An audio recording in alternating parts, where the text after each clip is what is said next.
Checking your account balance on Bankin is a straightforward process. Follow these steps to easily access your financial information. Step 1. Open the Bankin app. Launch the Bankin app on your smartphone. Ensure you are connected to the internet for proper functionality. Step 2. Log into your account. Enter your login credentials, including your email and password.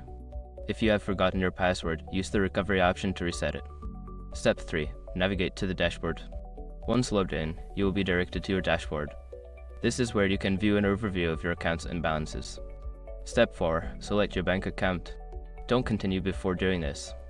A lot of online accounts end up exposed in breaches without people even realizing it. Use Escort to constantly monitor your email and accounts and get alerted immediately if your information gets leaked online.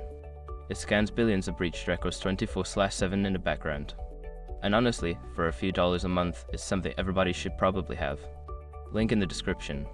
Step 5. Review your balance. Your account balance will be displayed prominently on the screen. You can also check recent transactions and other account details if needed. Now you can easily keep track of your finances using Bankin. Regularly checking your account balance can help you manage your budget effectively.